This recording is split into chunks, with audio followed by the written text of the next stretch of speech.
Okay, ladies and gents, boys and girls, happy Thursday, January the 19th, 2023. Hope you're doing well. Chris Phillips here, the Daily Crow of the Spurs Up Show. Appreciate you all tuning in. We got a packed show.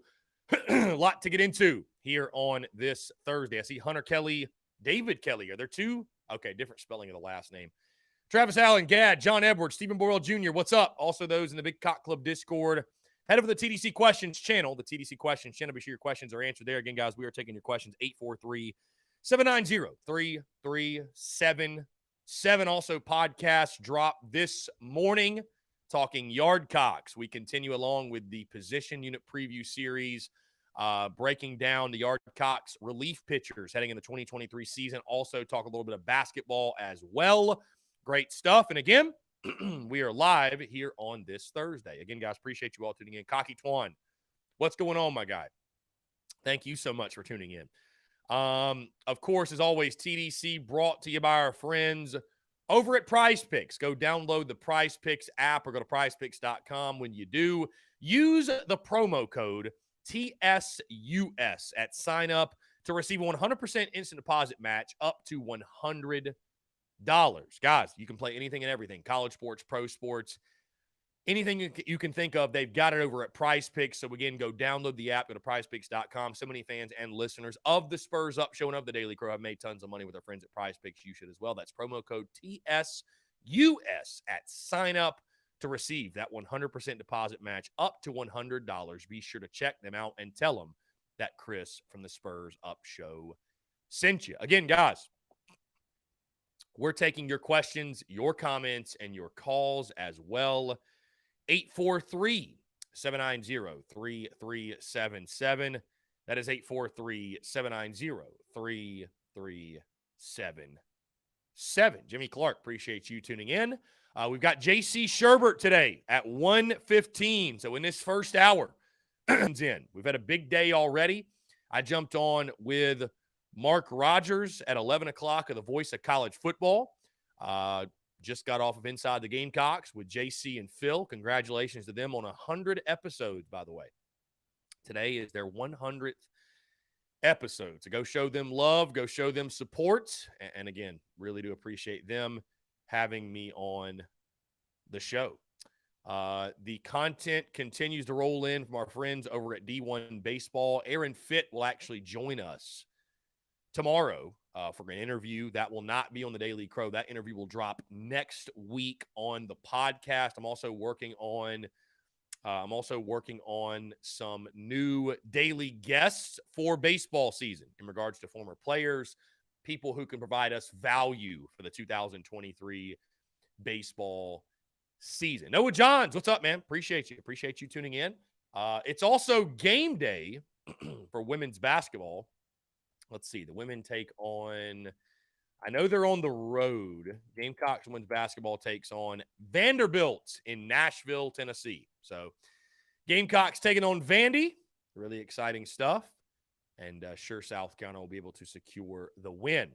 Of course, men's basketball this weekend returns to action on the hardwood, taking on the, 16th ranked Auburn Tigers, I believe. So in unrelated news, I got an espresso a couple weeks ago, by the way. And I can tell you guys, it's a life changer. It's truly a game changer. The way I make coffee and drink coffee now is just, it's truly remarkable. So cheers. Cheers to you all. Yeah, Cocky Twan, men's basketball is a rough state of affairs. We talked about that this morning on Inside the Gamecocks, and it's just, it's tough, man. I think Lamont Paris, I thought his comments after the loss Tuesday night were very telling, when he basically just said, hey, if Gigi and Michi and Hayden, if they're not on their game and they're not being productive, like, we don't have a chance, right? And I think that is Lamont Paris kindly acknowledging the roster issues and the personnel issues, right? And so it's just, how do you judge Lamont Paris in year one? I don't think you can. And that's what's unfortunate, though, when you have no expectations and you've just accepted that the season's a wash. Well, what's the point in tuning in? We've already accepted the season's a wash. We've already accepted we're not going to get upset. We've already accepted that, we're not going to really hold anybody accountable because of the situation that you've been put in. So there there's just not a whole lot of positive to talk about when you talk about Gamecocks men's basketball. And, it is what it is. But, you know, yeah. Hudson says Beamer is going to be on the Rob Brown show of the Fan Upstate 9 to 12 slot sometime in the next 2 weeks. Hudson, who said that? Did Rob Brown say that? I know Rob put out a feeler. I know Rob put out a feeler to to uh, to Beamer and Company on social media. Did he say that on his show? Did he say that on his show? If so, that is that's wild.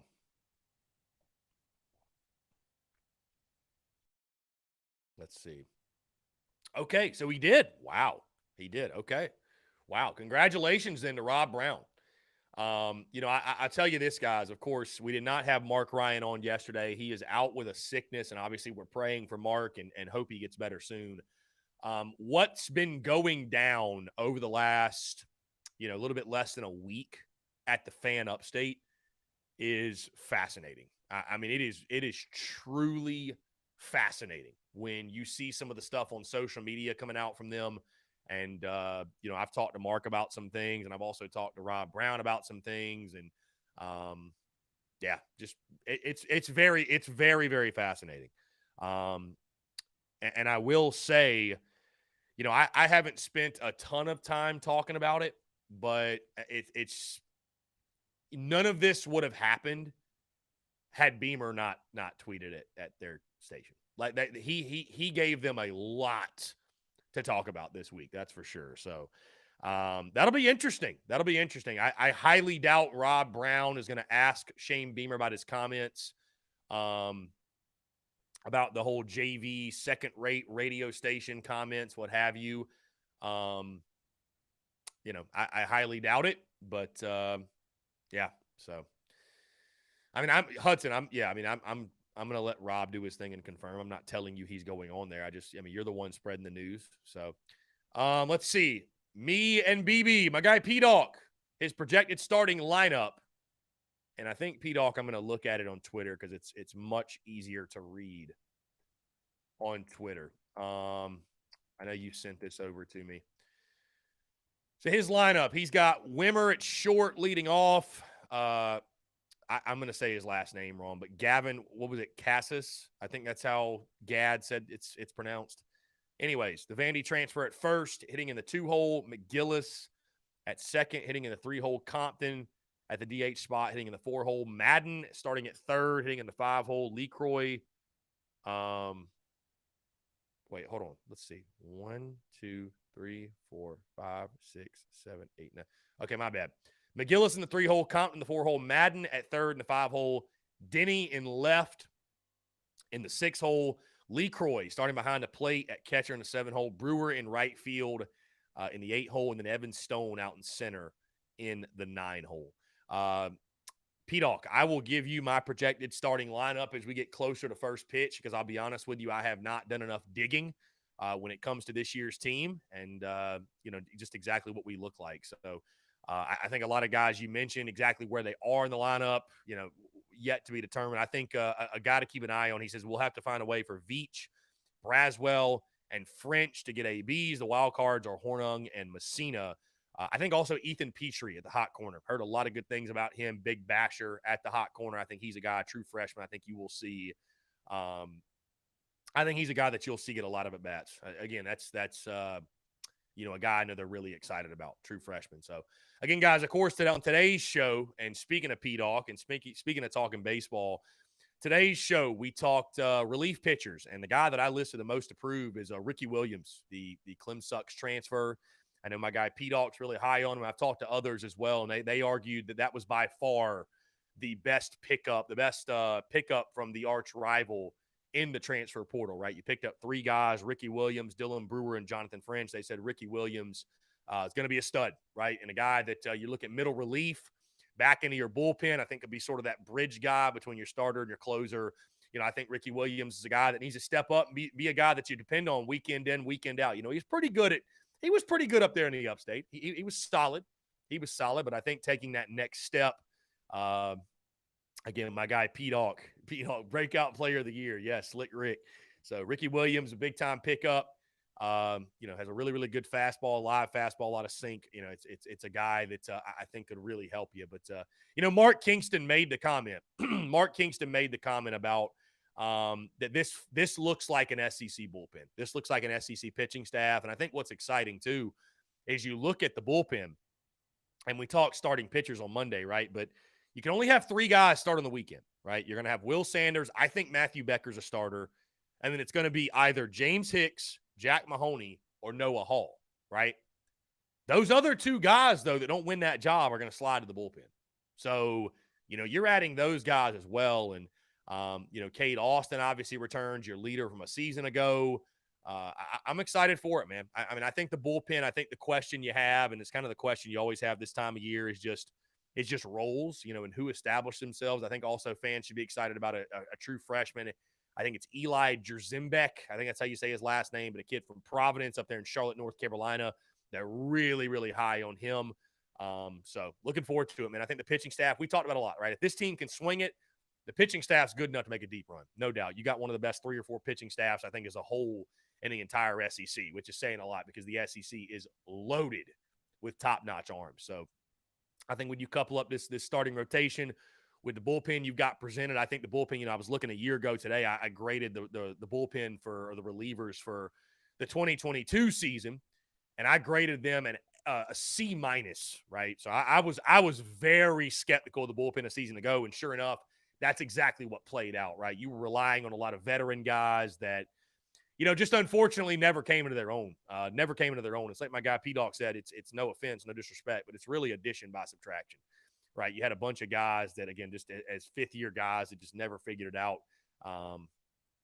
So glad that we've injected some new blood in there, and I think we got some guys. Nick Proctor also, the transfer from Cal. He's going to be a big-time piece of your bullpen as well.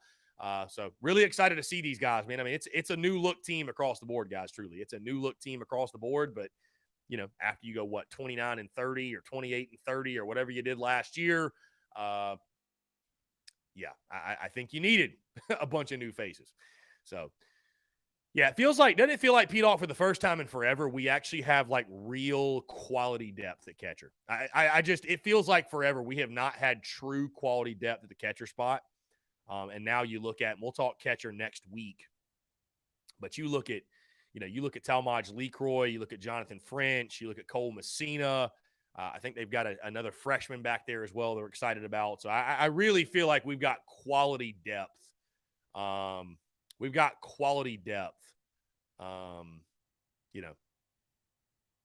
Behind the dish. So he said, no more Colin Burgess ABs. Oh my God! I mean, listen, I loved Burgie, but I'm excited to see a new face back there. I'll just put it that way. My brother, what's going on, my brother? Nick Stedman, what's up, man? Yeah, Wesley Sweat is back. How about that?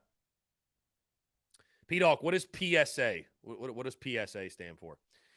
Yeah, he says Ricky, Mahoney, Austin, Phipps is a nasty 4 out of the bullpen. Indeed. Hey, never forget though when P-Dawk was a Cade Austin doubter. You were a Cade Austin doubter, my guy. You were a Cade Austin doubter. Never don't let P-Dawk live it down. He was a Cade Austin doubter, big time Cade Austin doubter. So, yeah, P-Dawk told me how sus Cade Austin was. So he told me how sus Cade Austin was at the start of last season. And sure enough, he turns out to be our best pin guy. So just saying, my guy, just saying. You put a wrong thought in my head.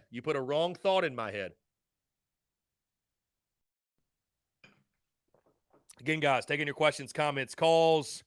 Dude, it was the first series of the year, my guy. It was the first series of the year. He was a true freshman or a redshirt freshman? He's a redshirt freshman. So, again, guys, 843-790-3377. That is 843-790-3377. Guys, really excited. We're working with Carolina Ale House right now. to get our spring tour dates finalized. I'm itching to get these finalized. By the way, guys, drop it on social media. Really excited. Head over to tsus.store. We have dropped a lot of the new Yardcocks pieces, from Yardcocks baseball to to Win Anyway. The Road to Omaha runs through Columbia. I'm also revamping the Rowdy Rooster merchandise because I just realized you cannot read that cursive that says Rowdy Rooster. So we're revamping that as well, guys. I'm really, really excited for it. I think our Yardcocks, I'll tell you this. I was just going to say this about Yardcocks baseball, that line. I really feel like our baseball merch, though, I know not everybody's a huge baseball fan, but I feel like our Yardcocks merch is high-key slept on. It is that Yardcocks merch, in my opinion, is elite. And maybe I'm a little bit biased, but you're going to see me rocking all the baseball merch this spring for sure. My guy Reese, shout out to Reese Creative, by the way. Go follow Reese on Instagram, Twitter, everywhere, man. That dude does a hell of a job for us with all the graphics. He is the man behind the madness, so appreciate him with the help. Yeah, the Rattler Wells merch, yeah, that nobody's seen yet, Eric. I'll probably drop that probably Monday, right? I'm trying to space it out because we have so much cool merch, but yeah, really, really cool stuff, man. We got tons of merch of our sleeve, and like I told you guys, man, this is just the beginning, just the start. I'm going to be hitting up our friends over at Rivals, over at Todd and Moore, over at Palmetto Moon. I mean, I think it's, I think it's a, I'll just put it to you this way. I'll put it to you this way. If you don't carry the TSUS merch at retail, you just hate money. You hate making money because it's going to sell. Like, it's going to sell. People love the merchandise. People love it. All right, who changed their YouTube name to the Fan Upstate? How do people change their YouTube stuff with the quickness like that? How do people do that? Yes, I remember when I accidentally dropped the Discord link. I deleted it with the quickness too. Excuse me. I'm about to choke over here. Excuse me. Sorry about that. About to croak. Anyways, guys, really excited to chat with you all here on this Thursday. Gamecocks today on Twitter posed this question. As a Gamecock fan, would you rather win 5 national championships in men's basketball or win 1 national championship in football? I feel like this is a pretty easy answer, right? I feel like this is a pretty easy answer. Winning a national title in football trumps all. It just does, man. It does. What it does for your university to win a national championship in football is unlike anything else that can take place. 5 national titles would be cool. He also doesn't specify, is it 5 in a row? Is it 5 over a 10-year span, 20-year span? Give me the national championship in football. Absolutely. Absolutely, man. Absolutely.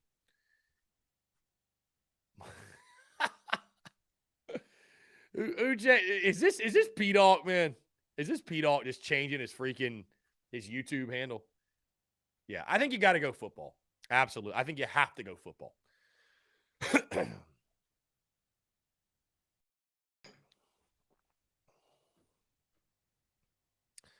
Anyways, guys, appreciate you all tuning in. Thank you all so much again for the love and the support. Again, like I said, tsus.store is where you can find all the merchandise, really, really cool stuff. Just really grateful, too, for the opportunity to give back to you guys. I mean, that's, it obviously is awesome because I for the growth of the business and what it means for business in regards to spreading the brand. But I also just love the fact that, we're able to give back to the Gamecock community. You know what I mean? We're able to give back to the fans. We're able to give back and flood the market and flood the universe with value. You know what I mean? And I just, because I really do feel like, I feel that, that's our role, you know what I mean, to provide that value through the merchandise side of things. So I'm really excited and grateful that I'm able to take advantage of the opportunity and give back to you guys, man. I'm I've said this many times. There's only so many Block C polos or T-shirts you can own, right? So I'm glad that we're able to, give back and give you all the different option when it comes to merchandise and really cool things. So, Travi, what's going on, my guy? Appreciate you tuning in. Thank you so much. Let's see. YouTube handles galore, indeed. My guy Lance, the Latte Destroyer. The Latte. This is absurd, bro. Whoever's commenting is Mark Ryan on air. I love it. Absolutely hilarious. Greg Bedinger says he's back. Been in Disney in Florida with the family. How about that, Greg? Hope you enjoyed yourself. Gad says football by far when it comes to would you rather win 5 in basketball or 1 in football.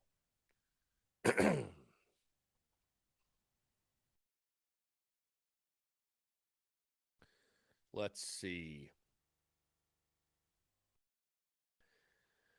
Again, guys, really excited to chat with you. How about Spencer Sanders headed to Ole Miss? That is a big, big pickup for Lane Kiffin. Again, also, we've got J.C. Sherbert joining us at 1:15. Really excited to chat with him. He will have – we talked a little bit on his show about the Trajan Jeffcoat thing. He can't really, spill the details in regards to what's going on. But, you hope it works out. You hope it works out. So you really, truly hope it works out for the Jeffcoat kid. Not just for us, but for him, right? For his sake. So Andrew Murphy says 2 baseball national championships or 1 football national championship in the next 5 years. I still have to go football, man. I mean, listen, I love baseball. I know what you're doing. But we've won a national title in baseball, right? Like, again, I think people really underestimate what winning a football national championship does for your school. Like it is such a game changer from, notoriety, financially, everything, enrollment. I mean, I'm a huge baseball guy. I would kill to see us go to Omaha. Like, I want nothing more than to see us put it all together and go to Omaha, because I can 110% guarantee you I will be there. Like, there's no debate, none. I've already, you could ask the folks in the Big Cock Club Discord. Dude, I've already posted the date. First day of the College World Series is June 16th. Like, I've already pointed that out. If it happens, we will be there. We will be there June the 16th, right? National championship game is June the 25th, 26th, and then the 27th if necessary. I would love to be there. We all would. So, trust me, I would love nothing more than to see us in Omaha, man. I would love nothing more. Dude, come on, P-Dog. Come on, P-Dog. Oh, my God. P-Dog has officially changed his name in the Discord to Mark Ryan on air. Oh, my God. Oh, my God. I should just mess with the Big Cock Club Discord and tell him that I gave Mark Ryan a link to the Discord. So, anyways, guys, somebody asked earlier, by the way, about the transfer portal. When does it open back up? I have no idea. I have no idea when the portal opens back up. No, I have no clue. Mark Ryan on air says the only Gamecock pages I like at the Spurs Up Show, at above average G Cox. He also says at the DGD podcast, Clem sucks over Georgia. I don't make the rules. Okay. Spur Dog 7, what's up? Appreciate you tuning in. A little bit of a slower day today, right? Not quite as much going down, which, you know what, though? I was sitting there last night. I was thinking about it. I was like, you know what? Enjoy these moments. Like, I really do, like, enjoy the moments of just peace and having casual conversation, because during football season, it's just pure madness. And then so there's plenty of times where, there's unnecessary madness with social media and what happens. And, you know, I kind of enjoy, right, when things aren't so chaotic. I know it's great for content. It can be really good for business. What's great for content is great for business, but I enjoy the peace every now and then. And the peace is nice, and we can just have kind of normal laid back convo and all that. Josh Pate, by the way, speaking very highly of Shane Beamer last night. He graded Shane Beamer an A- for his job done this season. Graded him an A- on the season. So really, really good stuff. And I think very well deserved. I mean, what was my, let's see, what did I grade? Let's see, what did I grade this season again? Here we go. So I graded this season an A. I don't think there was much debate about that, right? I don't think there was much debate. I mean, 8-4, 4-4. I told you guys all summer I would kill for an 8-4 season. Told you guys I would absolutely take that in a heartbeat. So yeah. Yes, Mark Ryan is indeed sick, folks. Yes, Mark Ryan is indeed sick. For those who are asking me, yes, listen, I've talked to Mark, and fever. Yeah, it's for real. So it's for real. Let's see. I can assure you, Mark Ryan is not scared. I would expect Mark Ryan, the second he returns, to have a grand, announcement. I don't know about announcement, but just a statement, no doubt, a statement. And he'll be on our show next week, God willing. Brad K43 says, may have already spoke about this, but curious your thoughts on Florida supposedly offering $13 million to a high school prospect. That's crazy. Yeah, and the kid's not going there, right? Because they didn't deliver on the money they promised. And I'll tell you this, if that's really what happened, and it sounds like that is, kudos to Florida, honestly, for not giving a high school kid $13 million. That's ridiculous. It's an absurd amount of money. I mean, you shouldn't promise that up front, right? But they good on them for not following through. So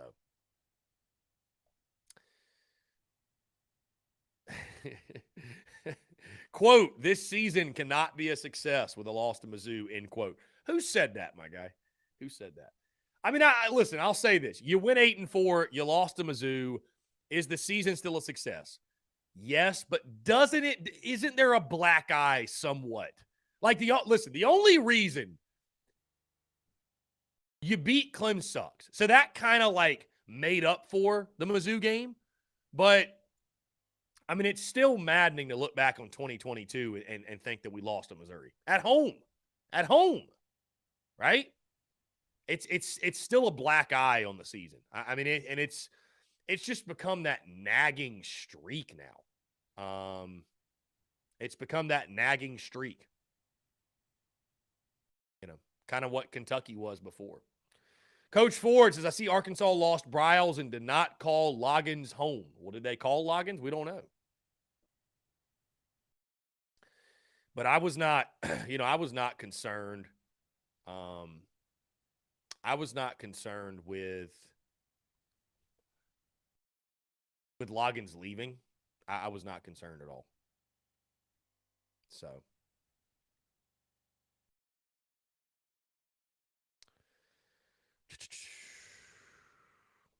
29 days till first pitch. We are Michael Roth days away.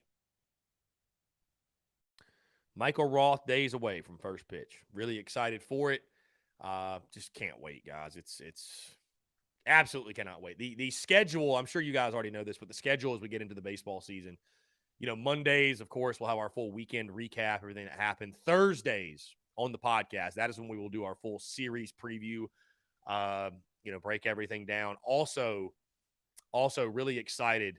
Our friend AUPPL that has worked with us over the last couple of years, making those series graphics that you guys like so much that I post every single Friday morning. He's going to be assisting us yet again. And really excited to once again, work with him and provide those graphics on a weekly basis. I love him. He breaks everything down from the batting averages to pitching staffs to, everything else. So, Jacob E says if they're going to let NIL go on the way it is, the transfer portal should go back to the old rules. You've kind of opened Pandora's box, man. Like, there's no going backwards. There's no going backwards. And I got to say, there's no way that's the real Shadow of Death Valley. There's no way. So Shadow of DV on YouTube comments says, "What's up, Diebeard? Been a busy day at the law office. Thought I'd pop by and be entertained by the Coots tears with a 7." There's I don't even want to believe Shadow of DV is that dumb that he would post a 7 after we just won, after we just beat them. There's no way. I refuse to believe that's him. The YouTube handles in the chat today are wild, to say the least. Let's jump to the phone lines here. Call from Alan Davis. Skyland, what's up, man? How are you? What's up, brother? Can you hear me? Yeah, I can hear you fine. What's going on? Okay. What you doing next weekend? The Princess start next Friday, Saturday, Sunday. I would like to go to at least one of those if possible. So, you heading down or no? You didn't respond, so I figured you was busy, but I'm down to go Friday or Saturday. It's cool. I think we have full scrimmage. It might be like between a 4 and 7 in the scrimmage, but it'd be cool to go to. Yeah. I will. I'll let you know just what the plans look like. But yeah, I'm definitely trying to catch a scrimmage or two before the season because I'd like to get a look at these guys. Yeah, I'd like to get a look. The first couple weeks. I can imagine like maybe between 4 and 7 innings, but like the weekend before, I could see them going 9 innings scrimmage. Right. Okay. Here's another about left field situation. You said the outfielders? Sorry, you're cutting in and out a little bit, my guy. Can you hear me better now? Yeah, a little bit. Okay. Carson Hardon and Danny is back and they're ready to play. Yeah, you're pretty choppy, my guy. I'm it's like every other word I'm hearing. And he's gone. Okay. So obviously the service was pretty rough. The service was pretty rough there. So Chase, Slayer of Queens, your countdown, I guess it worked. Here we go. Let's jump back to the phone lines. He's calling in FaceTime audio. Let's see if this works. Is this better? Whoa. Yeah, Skyland, what's up? I said Carson and Caleb are both ready to play in the outfield. They're both back healthy. Okay. You can see, gotcha. I think Carson's going to start your DH role, and I think Caleb Denny's going to play the left field. I think they're going to baby Carson a little bit because of his hamstring injury. Okay. Gotcha. So. Yeah, so Pete, our buddy P-Dog, he gave this as the projected lineup. You tell me where you agree, disagree, what have you. He's got Wimmer leading off at shortstop in the 2-hole at first base. I think Cassis is how you say his name, Gavin, the Vandy transfer. 3-hole, he's got second baseman McGillis. Cleanup spot, DH Compton. 5-hole, third base Madden. 6-hole, left fielder Denny. 7-hole, he's got Lee Croy at catcher. 8-hole, he's got Dylan Brewer in right field. And then in the 9-hole, he's got Evan Stone in center. Where do you agree, disagree, et cetera? Kevin Madden's not ready to play yet. He's going to be mid-season before he's able to get back. Is what I'm hearing. Okay. So I might be. Hold on, Kevin Madden's not going to return until mid-season. You said? Yeah, early season. Wow. That's what I hear. I heard he's still that arm injury still lingering. Okay. Have you heard anything? Have you heard different? No, I mean I haven't. No, I haven't at all. I mean, I'll be honest, I haven't heard a lot. I guess I could just DM Kevin Madden because I know he and I have talked before. But I heard they're really high on this Ethan Petrie kid, yes. the freshman, he's freshman push, third baseman. He is going to push the left field spot in the third base spot, is what I'm hearing. Yeah. So I don't know who gave you that lineup, but that was P-Dog. That's P-Dog's projected lineup. Okay. Well, and I don't really care who's right or who's wrong. I just want to win damn ball games. But I give you mine. I got Evan Stone leading off because I think the leadoff guy.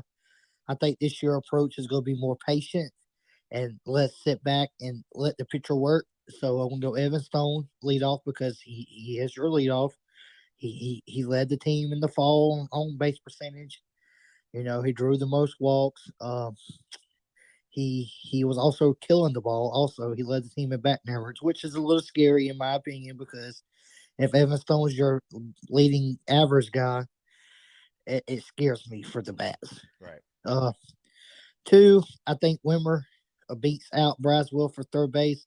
So I got Stones leading off playing center, and I got Braswell batting second, playing third to start the season. To start the season, I got third. Three holes. It's either going to be the first baseman or Wimmer. It's going to be flipped, 3 or 4. That's going to be. I think it's going to be a 3 and 4 hitters. Wimmer at short or that Gavin Cassis, whatever. One's going to bat 3, one's going to bat 4. I think Carson will be your DH because he was killing the ball. Absolutely the best hitter in the fall. Yeah, I heard he hit like 440 in the fall or something like that. Yes. Yeah. But then he got hurt, and that's when Evan Stone was the best one. Yeah. I think Compton, he's going to have to earn his spot. He was a great power hitter. But I think with Carson, and Denny coming off that Tommy John, I could see Compton coming back in the lineup once they feel comfortable putting Carson in the left field and moving Danny to the bench because Carson is going to play left once they feel comfortable with his hamstring, and that will open up that DH spot for Compton. 6, 7, 8, 9. I'm gonna go 6, second baseman, and that Willis kid. Yeah, McGillis. You talking about? Yeah, McGillis. 7, I'm gonna go LeCroy. Who I'm missing? 8. I think 9 hole is gonna be Dylan Brewer. Yeah, I'm missing somebody. Who am I missing? You got Brewer as a starter though. Yeah, Brewer will start. I think his athleticism and did you say LeCroy catcher? Yeah, LeCroy be your catcher. Yeah, so. down at the bottom of the lineup. Okay. Yes. How do you feel?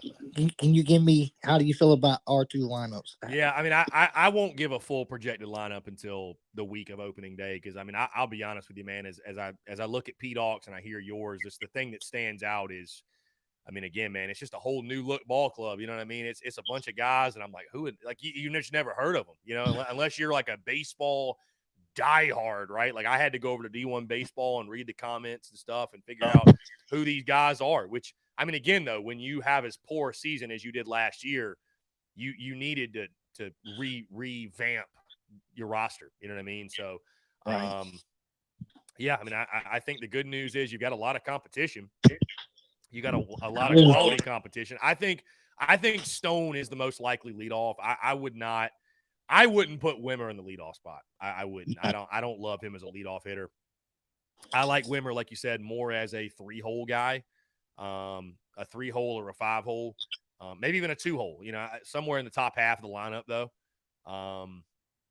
But yeah, I mean, I just I think I'd like to see Braswell in the lineup. I think he's electric. I know he struggled in SEC play. Needs to be more consistent with contact. I thought he struck out way too much in SEC play, especially. So, it'll just be all about putting more competitive bats together, man. I mean, we all know the hitting's the issue or the concern or the question mark going in the season. So, but it's a lot of new look faces, man. I mean, it's and I wouldn't be surprised if it's going to be a lot of shuffling early on to figure out, who your best 9 are. I can talk a little bit about position battles and injuries because I am the baseball guy. As you stated. Guy. Yeah. Everybody knows Skyland. When Skyland calls in, it's baseball season. That's kind of how we know. Okay. I'll touch base on Kevin Madden a little bit. It's going to be really hard to get him in the lineup. I mean, you got.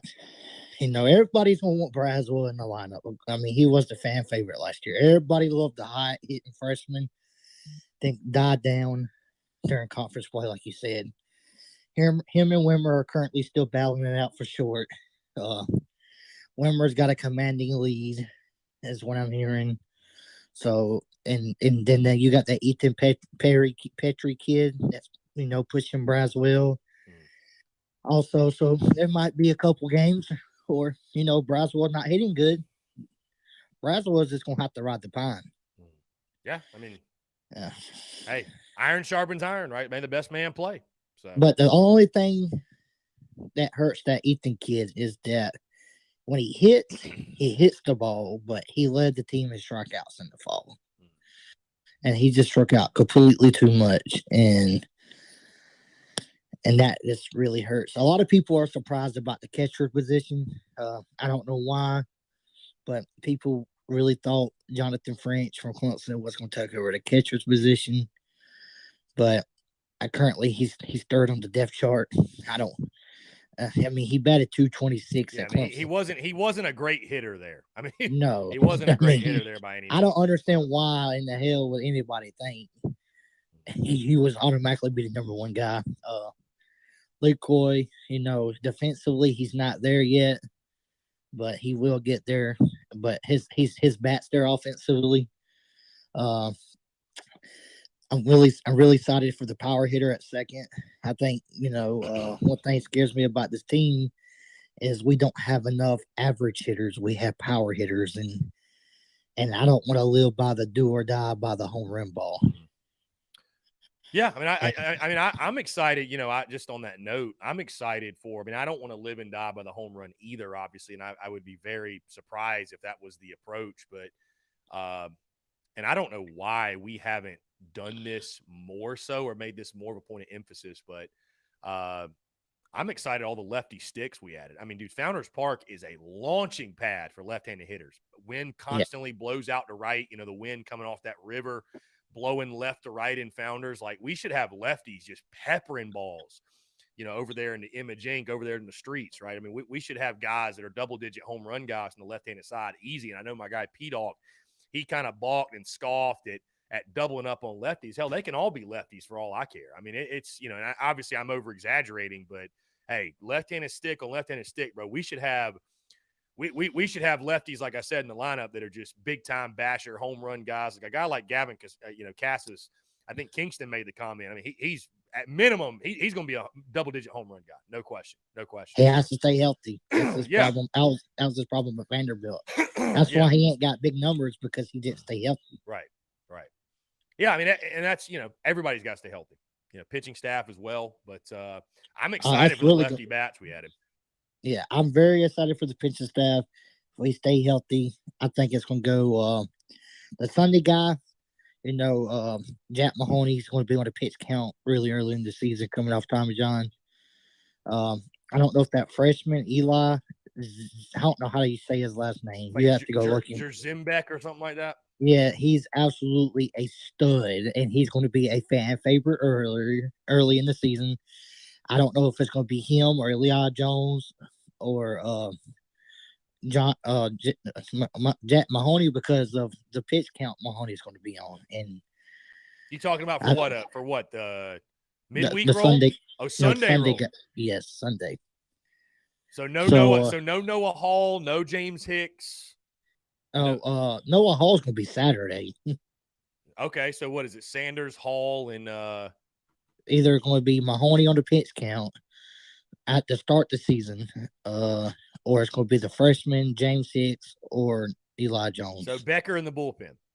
Oh yeah, Becker's definitely going to be your bullpen guy. He's going to be the type of guy that comes in, and I'm not going to say he's going to be he could be your closer, but I also see Becker playing that Brett Carey role. So, Brett Carey came in when he was needed, no matter if it was 5 innings or 1 inning. Right. Shut the deal. So Eli Jones, you've got fighting for a weekend spot. That's one of the names are popping up. I really think it's going to be Mahoney on the pitch count. Yeah. Then we go Johnny Holstad. I think it's going to be Jack Mahoney too. He's not going to be in a pitch count forever. No. Yeah, I think like, they're going to play it like, he can get 50 pitches their first week. The second week he can get 60. The third week he can go 70 versus Clemson. Yeah. I mean, which The is fourth what you should be doing anyways. Like that, I don't think Yeah. anybody should be. You shouldn't start hitting 90, 100 pitches to get SEC play. I wouldn't. I just think they go put Will Sanders on a 70 pitch count first week, 60, 70 at the most. Noah Hall. Well, same he thing. should be fresh, my guy. From what I read, he didn't pitch in a game. No, he the did entire not pitch fall. at He just all. threw bullpens. Yeah. That's all he did. Yes. So they wanted his arm to rest. They didn't even let him play summer league this year because they wanted his arm to rest. Anyway, I'm excited. I am afraid of the bats. I'm not going to lie. The guys you brought in the portal were not average guys. I mean, the second baseman hit for 245 at Southern Miss. Dylan Brewer batted 212 at Clemson. Jonathan French batted 226 at Clemson.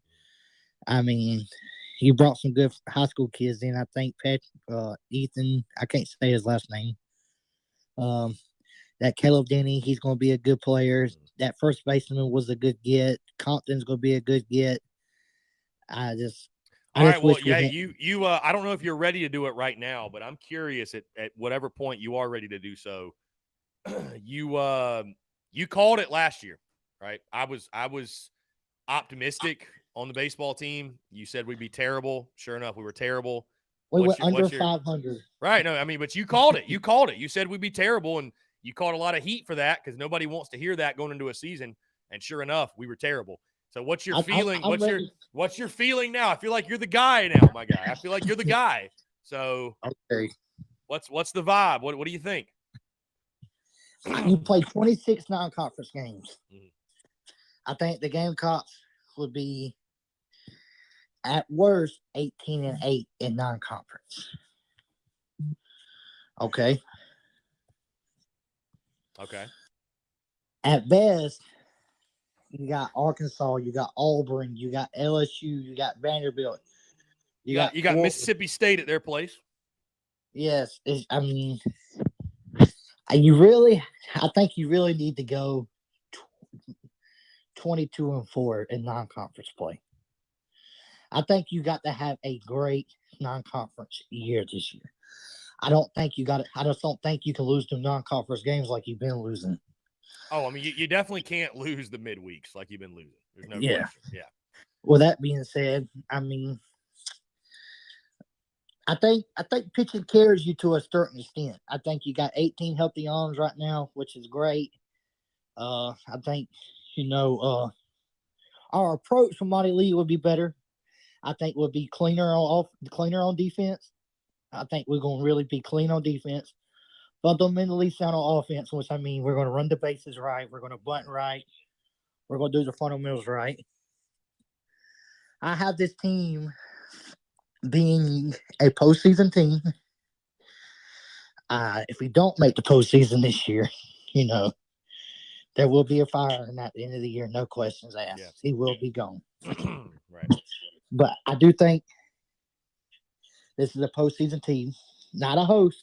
We're not hosting, but we are a dangerous 2 seed somewhere. But I think offense catches up with the Gamecocks. What are you thinking? What are you thinking? SEC record wise, you thinking what 15-15, 13-17. So you think we get in at 13-17 with a schedule in the SEC with a schedule like you got Arkansas, LSU, Florida, Vanderbilt, Auburn, Mississippi State. I mean, you're playing top-notch competition. It ain't like you're playing in like PCs every weekend. Are you playing? So let me give you this stat now. This is a May of 2022 last year. Teams that win 13 SEC games since the NCAA tournament expanded to 64 teams in 1999. 39%, 28 teams have won 13 conference games, and 39% of those teams made the postseason. So it's not a guarantee if you go. Like you said, you'd need a big non-conference, and you might need to win a game or two in Hoover, which we all know is far from a guarantee. Yes, but like I said, you do have Tennessee, you got Arkansas, you got Auburn, you got Florida, you got Vanderbilt, you got LSU, Mississippi State. I mean, this is not a light SEC schedule at all. Even got Georgia. I mean, Non-conference is a major key for the Gamecocks in their postseason hopes. Yeah, and I mean, with all due respect, everybody we play, I mean, outside of Clem sucks, and even them, I mean, dude, the non-conference, I don't know that you could have asked for a more manageable non-conference schedule. I mean, That's why your non-conference series are kind of a joke. Like UMass Lowell, Penn, Bethune-Cookman, like really? Dude, I mean, if you're not hitting for me, the biggest thing, Skyline, is, I mean, yes, you need to win the games, but we need to be raking going into SEC play. Like, we need to be swinging it. You know what I mean? Like, I'm not saying that's going to mean we hit 300 in SEC play, but like, if you're not able to pick on that pitching that you face early in the year, I think it's gonna be a really bad sign. Put it that way. And what's going to be good about conference play also is your pitching. If your pitching is going to do enough every game, they let you win that baseball game and conference play. So don't be surprised if we turn around and we win 18 games, 17 games, 19 games. Don't be surprised if we win over 15 games of conference play. But what's keeping me back from saying we win more than 15 is the offense. Yeah. Pitching's going to be there. Pitching's going to keep the game close. Pitching's going to keep you in scoring distance. And pitching is going to keep the game where if your offense hits and you run the bases well and you move the runners, you're going to win over 15 conference games this year. Yeah. No question, but it's Kingston, these batting averages that I look at for prior schools, like 245 at Southern Miss. I mean, you're getting in the SEC play. I mean, pitching versus Southern Miss pitching, that's a big step in the SEC. It is indeed. No, it is indeed. It is indeed. And then you got Brewer batting 212 in the ACC. And that's probably the closest thing to SEC pitching. And then, I mean, these averages just scare me. If you can't hit over 280 and whatever the damn conference Southern Miss is, that just scares me. And I think Wimmer hits for average, Brownsville hits for average. LaCroix hits about 250, 260. Homegrown kills the ball. If we could be a 260 hitting team, 270 hitting team, you're hosting a regional, probably going to the Supers. Mm-hmm. Yeah. Indeed. But as my prediction is, I think we'd be a 2 seed somewhere. We fall short. Kingston gets fired. Does Monty Lee get a chance?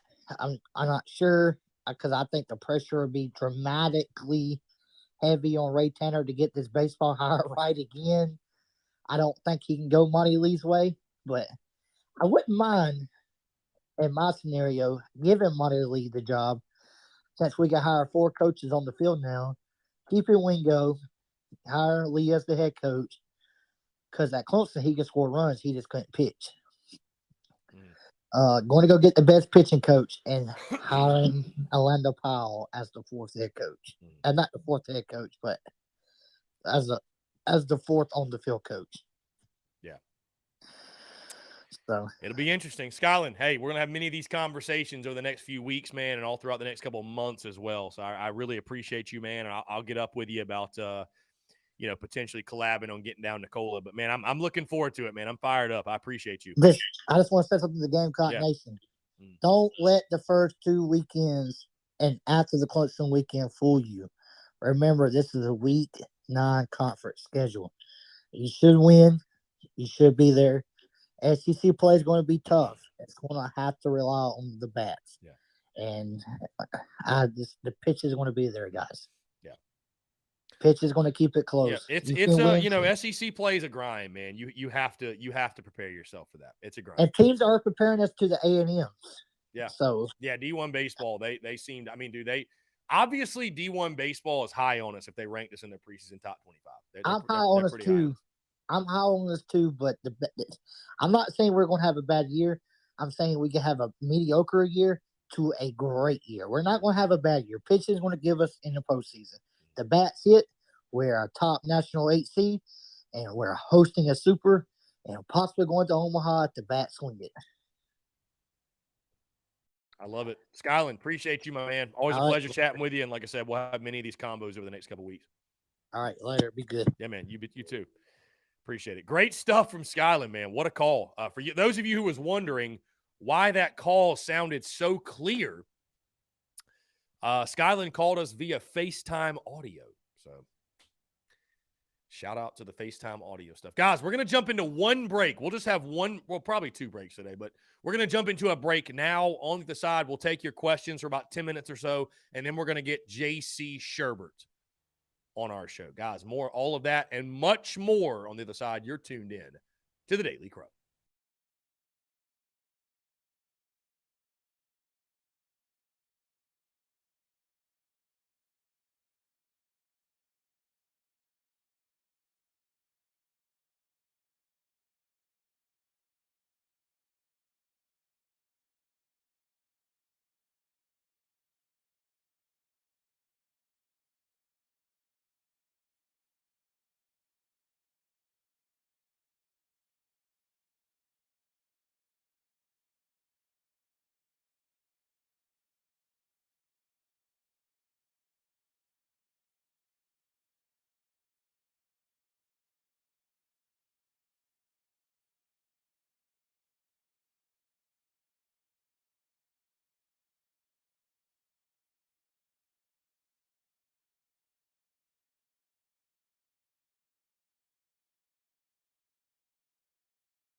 All right, guys, we're back. Taking your questions, comments, calls. 843-790-3377.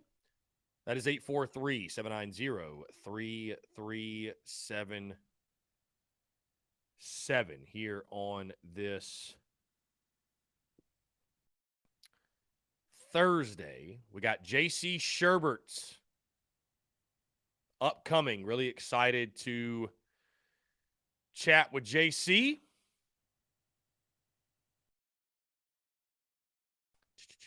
Let's see.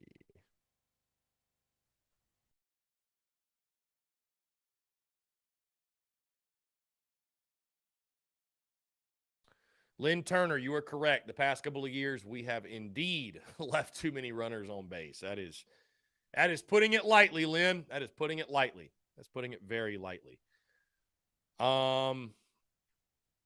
Yeah, again, in case you missed it, the last little slide there, the tour dates will be announced very, very soon. So just stay up to date with that. I will keep you guys up to date, I should say. But yeah, really, really pumped to see what JC's got to say.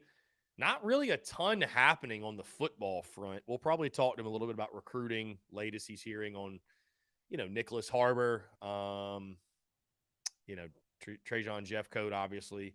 Some way too early top 25 stuff. We could mention that. Just kind of what's going on right now. Kind of a dead period for football. Austin Greer, what's up, man? Appreciate you tuning in. But yeah, appreciate Skyland. I'm really pumped for baseball, man. I mean, I will say I don't think it's over-exaggerating. I really believe, if we can swing it, I think we can make a really deep run. So let's jump back to the phone lines here. Call from Robbie Davis, Zaxby's Hall of Famer. Robbie Davis, what's up, man? How are you?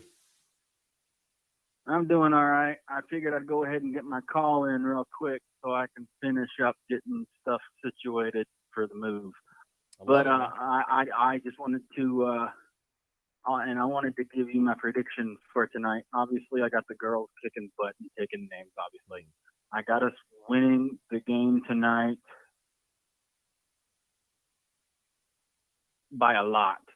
So my prediction is 92 to 62. Okay, 92 to 62. Love it. So, but that's all I got for right now. I got some, like I said earlier, I'm getting stuff situated to move. So that's why I didn't call in yesterday. I'm running around like a chicken with my head cut off, trying to make sure I got everything situated for whenever my brother gets here and we can load the stuff up and get. So, but have a great rest of your day. And as always, leave the dumb stuff to me. And Clemson, in case y'all forgot, y'all suck. Okay, y'all suck.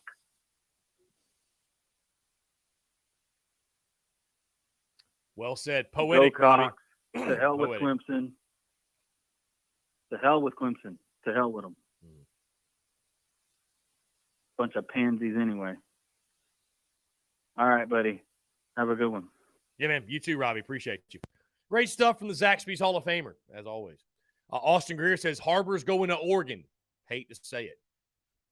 Okay, that's what I'm curious what J.C. Sherbert's got to say in regards to updating the recruitment of Nick Harbor. Want to say thank you to Mark Rogers. Went on the Voice of College Football this morning and had a blast chatting with him. And I was asked about Shane Beamer and the recruiting and how everything's going. I think approval rating right now of Shane Beamer's got to be extremely high. I mean, I don't know why. I don't know why anyone would. I mean, outside of, there's some uncertainty with the Dowell Loggins hire and how will that work out and will that be a home run? And, there's question marks. There's always going to be question marks, right? Going into every single season. But I think after you finish the season the way you did and you win 8 games in year 2 and, I think that how could you not be ecstatic, right? How could you not be fired up? How could you not be feeling like Gamecocks football is on a positive trajectory? So I think we've got tons of reasons to be excited. And, Jeff Gullich says that was the quickest Robbie call in the history of TSUS.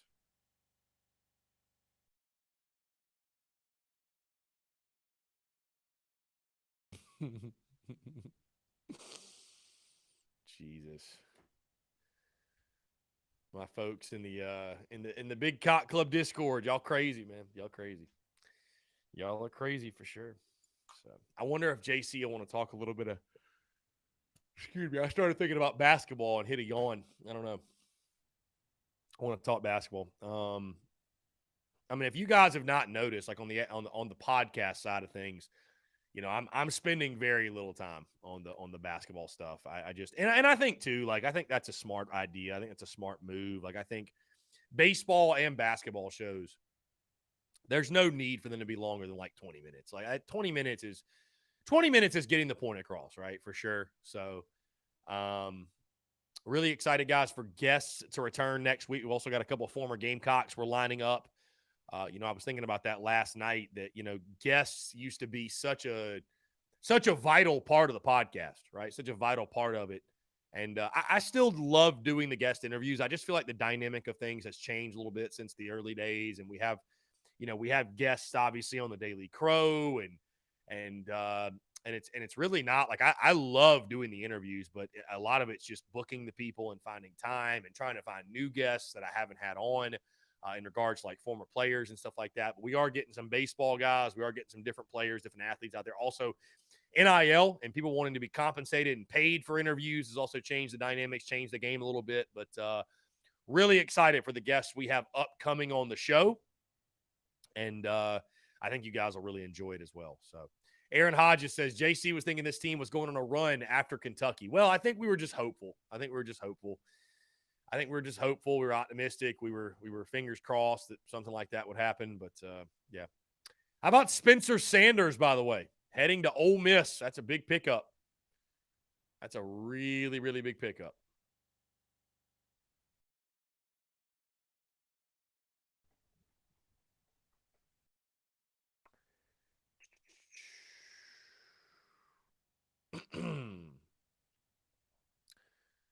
Again, guys, thank you all so much for tuning in. JC Sherbert going to join us here in the next couple of minutes.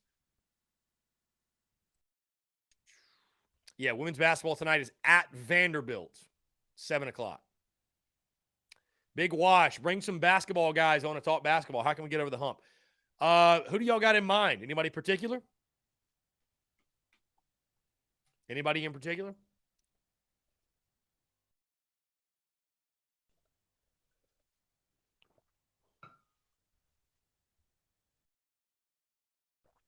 I'm really excited for opening day, though, man. I'm excited to get baseball going. We'll have a I want to do something special for opening day. We'll see. We'll see what happens. I'm sure we'll do TDC as normal, noon to 2.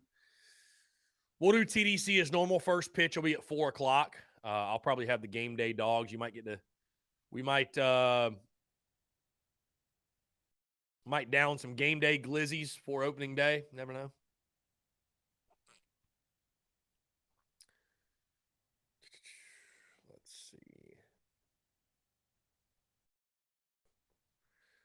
Let's see. What does the SEC baseball schedule look like?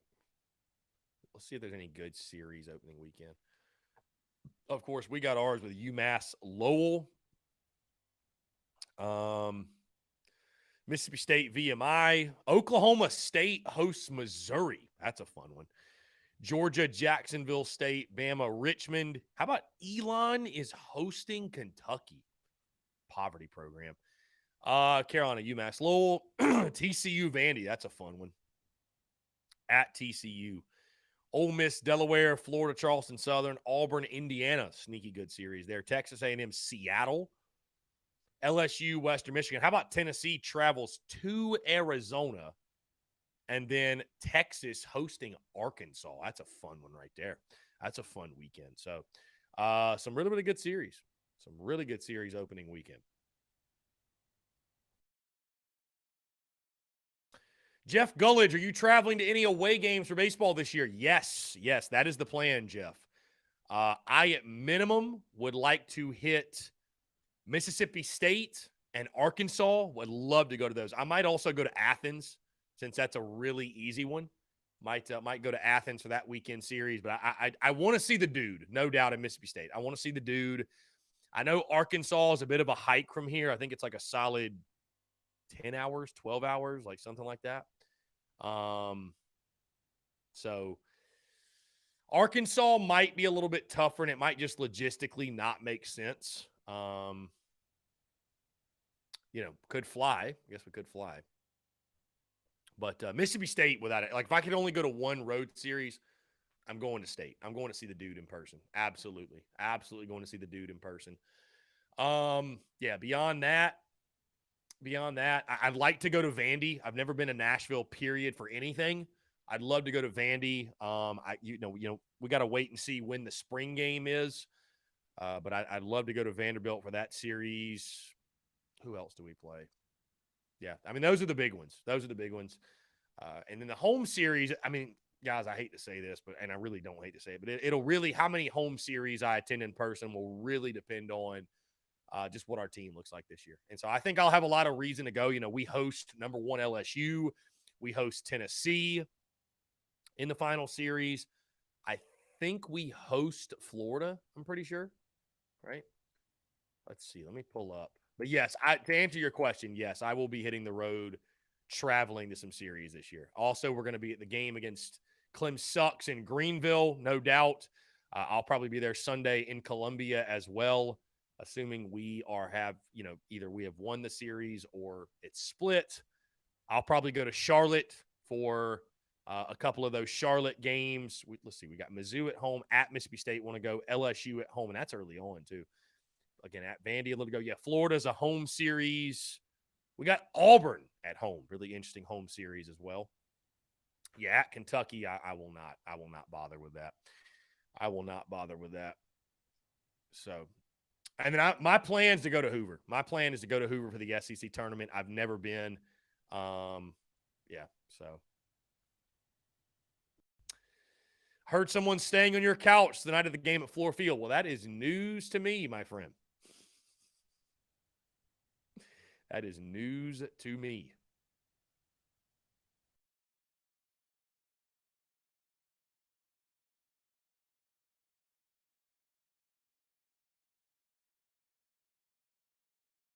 Anyways, guys, we got JC Sherbert joining us in just a moment. Again, appreciate you all tuning in. We're not even going to jump into a break beforehand because we already had one. Looking forward to chatting with JC, seeing what he's got to say.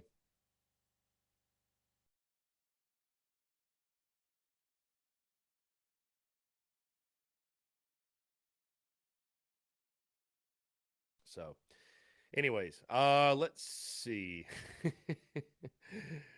Barely above average Shadow. Yeah, we got Shadow causing a scene in the chat.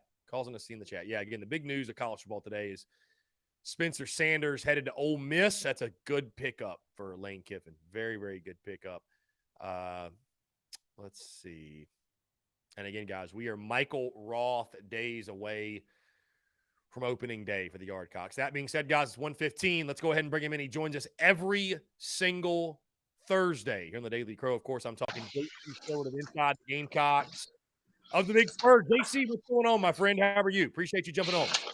Doing well. It's Thursday. Back in the saddle and feeling great and glad to be with you, Chris. Glad to be with you as always. Yeah, absolutely. First, let me say, JC, again, appreciate you guys having me on your show this morning. And again, congratulations on 100 episodes, man. That's a big accomplishment. That's a really big accomplishment. Yeah. I thought we'd get there, but you never know when you start something like that, and kind of slid into a time slot that was vacant, sort of vacant at the time. I wish I'd probably chosen a different one had I known we were going to overlap, but that was hindsight, and I'm pleased with what's going on. I think Phil's done an outstanding job, and we're about to expand a little bit and make some changes for the better, and so things are going really well with regards to the show. So. Yeah, love to hear that, JC. And again, appreciate you taking the time each and every single Thursday. Let's go ahead and jump into it. And I know that we started the conversation this morning on you guys' show with basketball, so let's do the same here. Your just overall thoughts on the court, Cox. I know that we were all hopeful and optimistic that this time last week that maybe Lamont Paris' squad, I won't say even had turned a corner, but maybe they could catch fire a little bit with some upcoming winnable games. And I don't know what it is about this team, JC. I feel like it's either we win by a lot or excuse me, we pull off an upset win or we lose by 40.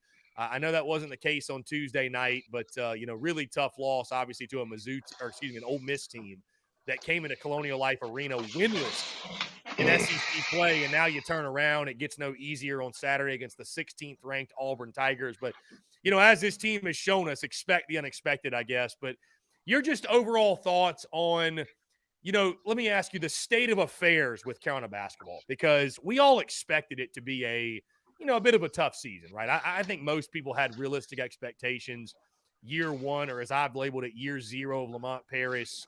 The roster got completely gutted through the transfer portal, right, when you made the move on Frank Martin. But what would you say about this season? I guess to say it's going exactly as you expected would be – I don't know how true that would be, because I don't know if anybody expected to see Carolina lose 2 games by 40 or more points, and we're just getting started still in SEC play. But, your just overall thoughts on the year that has been thus far for Lamont Paris. Is it going sort of how you expected? Is it a little bit worse? Is it somehow a little bit better? Your thoughts on the state of affairs with Gamecocks hoops right now. Yeah, it's hard to say. It's been such a weird year, Chris. Frankly, the 5 games that included the win at Rupp, I know there was a bad loss to Tennessee in there and an overtime loss at Vandy. Vandy's been a tough place for the Gamecocks. Just about it. It's tough for anybody to play up there because of the weird court and all that good stuff. But I think that the deal is that. You look at those 5 games. Okay, they beat Western Kentucky, pretty decent team. Eastern Michigan has a lottery pick, and then you have the situation. I'm sorry, I'm getting my calls are blowing up right now. My bad. Must be something going on with Jeff Code, huh? And so you look at those games. You lost in overtime to Vandy. You did get blown out by Tennessee, but then you won at Rupp. So those 5 games, Chris, you're 3-2. And really could have won the Vanderbilt game. So you're feeling pretty good heading into that A&M game last week, and you lose by 40. I thought Tuesday night was just sort of a lackluster performance. Frank, kind of got in and lost. And, I don't know if Ole Miss is that much better, but, Lamont Paris made a good point. He's like, when Gigi Jackson, Hayden Brown, and Michi Johnson aren't rolling, this team's struggling. And you look at the lack of players in the post, they're either really young or they're kind of developmental and all that good stuff. It's one of those things where, without that presence on the inside, in the SEC, you're going to struggle. This team does not play good defense most of the time. I think they struggle with good defensive teams. Some of these games have been, Buzz Williams, Rick Barnes, and Kermit Davis. Those teams are going to play defense, against you. And I think they've struggled with that, getting any kind of semblance of an offense thing. So I think at the end of the day, are there some bright spots for this season from this season you could take away? Yeah, I think anytime you beat Clemson in any sport people care about, that's big. Clemson's leading the ACC right now. Good basketball team. You look back on, how did South Carolina win that one? They won a game at Georgetown where, I know Georgetown's not very good, but that's still one of the better brands in college basketball. And then you won at Rupp. So there have been some bright moments, but it's just, when you get blown out over and over again, that's pretty tough. That's pretty tough to go on. So I think that that's what's disappointing. But the bottom line is they got to improve this roster, man. And I don't know what the thought was with Lamont Paris and working the portal, but he did tell Mike Morgan, who called the game Tuesday night, he's like, maybe I should have hit the portal a little harder. I thought that would have been obvious, but obviously that wouldn't happen. I mean, where would they be right now without Gigi Jackson? I mean, that would be tough. So, I think the goals for the rest of this year, try to stay competitive as much as you can. Gigi, needs to have a good year, obviously, not just because of his career, but maybe for future recruiting and stuff. You want a guy like that to have a great experience and, good to where he needs to go from right there at South Carolina. NIL is such a big deal in college basketball, Chris. And it's improving overall at Carolina. Don't get me wrong. But where is men's basketball on that pecking order? It's I like recruiting in the portal in basketball to shop. So football's a lot like a Chevrolet dealership. There are high end cars. You can roll out the lot and spend a pretty penny, right? But there are also some economy buys that you can make, right? Baseball's a lot like CarMax, but basketball is like a Porsche dealership. Even for somebody that's good, not great, you're going to pay these days in that sport, and that's just how that sport kind of rolls. And it's because the money in basketball per player that makes it to the pros, not just the pros, but played in Europe, overseas, wherever, they make money. You can make money playing that game, probably more money than football, if you think about it. I mean, I remember Ron Artest. It was after he changed his name to Meta World Peace. He was the 13th guy in the Lakers later in his career. Dude made $14 million just sitting at the end of the bench. So the money in that sport is and you have more sure things in that sport. You're not gambling when you give a 5-star basketball player NIL money because he's going to be good. You've seen it. Football's more developmental, and I think a lot of those are gambles. So this program's kind of between a rock and a hard place. I would just encourage everybody to kind of be patient. I'm not sitting here going 100% all the way. Oh, it's just that he doesn't have players. But I'm probably 85% of the way there. I understand the talent's not there, and so I'm not going to jump all over the coaching or anything like that right now. But I'm also not going to sit here and say, well, this team's really well coached. They just don't have any talent, because there are some things there where I go, oh, why can't they play defense? Why can't they do this? Why are they confused here, there, and yonder? But I do think with regards to overall judging Lamont Paris, this is going to be a very challenging year to get through. I would judge him on, they say in life, bad things happen. It's inevitable. How do you respond? So I would judge him really on how he responds from here and continues to try to build this thing back to at least being relevant. And it's kind of just terrible to say. I know people don't want to hear this, but it's kind of tough to swallow because, just last year, South Carolina was 500 team in the league, 18 wins, So it has sunk back to the depths. So now we'll see if Coach Paris can build it back up. But there's nothing you can do about that this year. That'll be handled in the offseason. Yeah, for sure.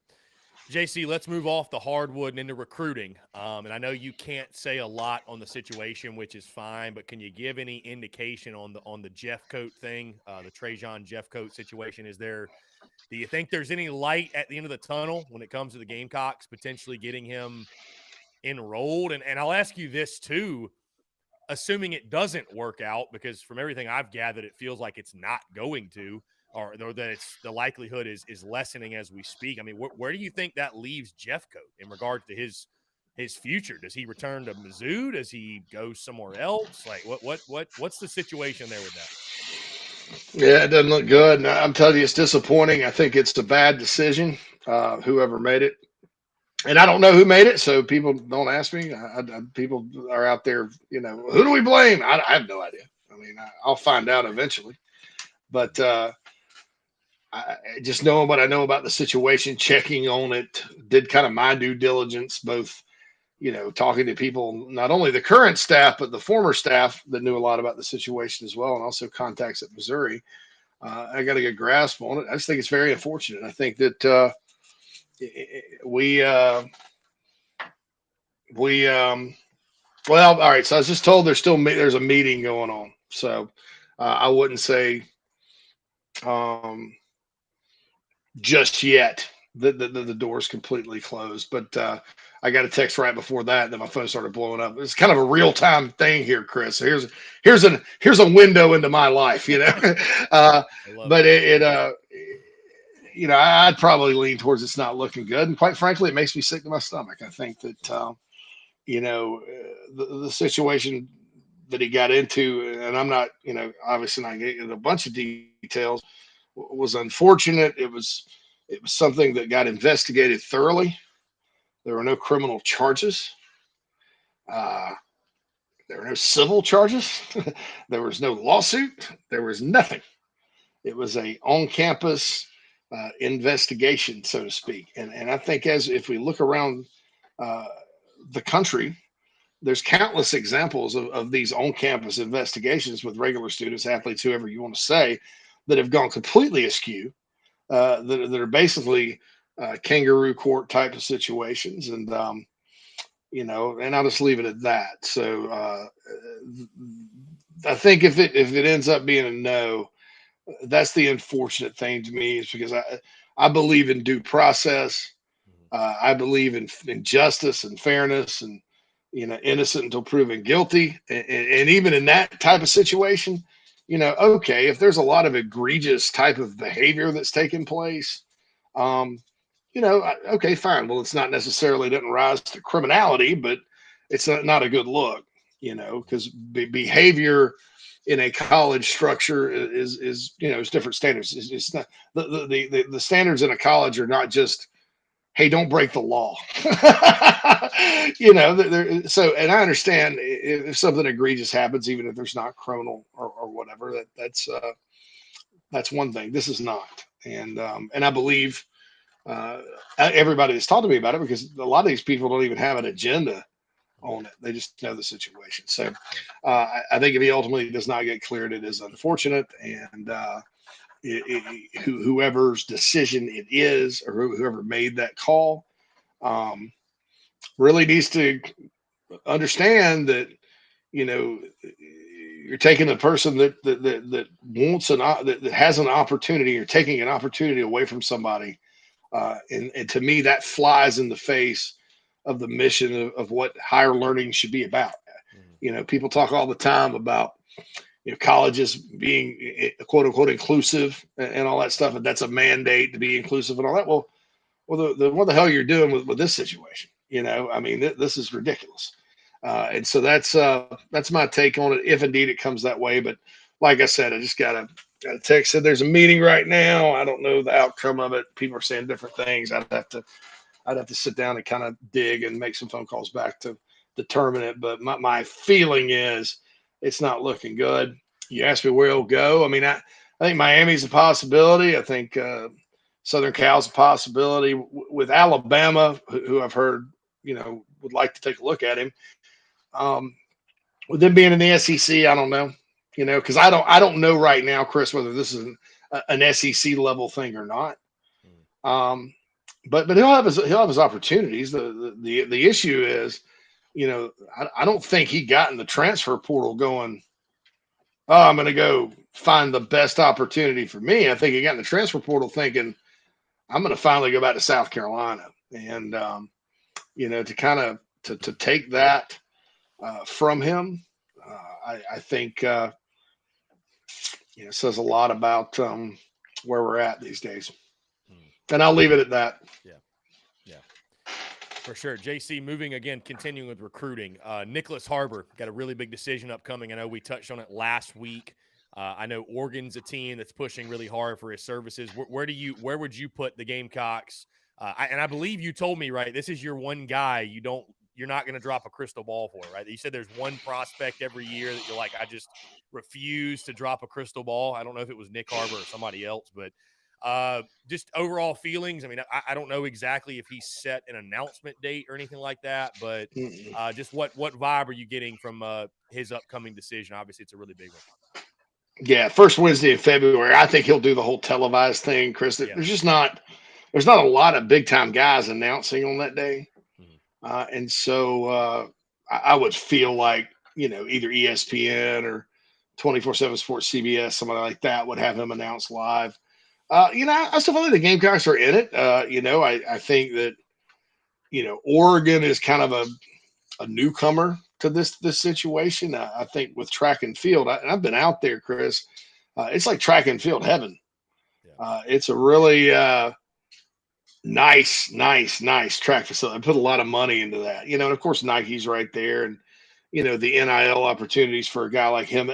He's different than maybe your other types of recruits that they're kind of like, oh, quote unquote NIL. All right, well, we'll do this. You'll do some commercials, and you get paid. And if you weren't a football player, you probably wouldn't get that money, right? Which is fine because that being a football player determines your value in a lot of ways in that space.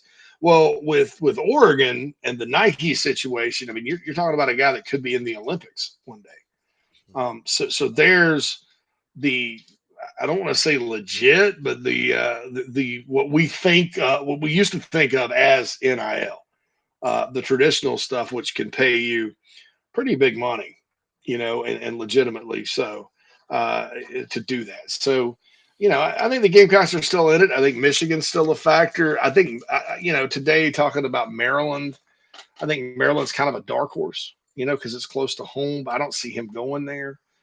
So I think the Gamecocks are still right there. I think that the more the contact period heats back up. Coaches are on the road right now, and I believe the coaching staff is going to go see him.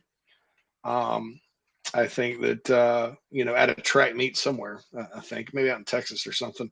I think it'll still be right there. And keep in mind too, Carolina's other players, other recruits in this class have been all over him. So I don't think the Gamecocks have been sort of out of sight, out of mind. I still think they're right there. I just think there's a decision to be made, and it's not going to be easy for him because there are really a lot of great options that he's got on the table, including South Carolina. Now, an upcoming decision this weekend, JC, Cam Pringle, one of the top prospects, the 2024 class for the Gamecocks, big offensive lineman here in state. I know, again, we talked about this on your show this morning, but where you feel South kind of stands and just the impact it would have, obviously, right? Again, we touched on this on you guys' show Inside the Gamecocks, but it's obvious that it would be a massive pickup, and keeping guys like Cam Pringle home are of the utmost importance for Shane Beamer and company, and new offensive line coach Lonnie Teasley. That'd be a big pickup for him as well. So just overall thoughts on Cam Pringle, and again, a big decision for him upcoming as well this weekend.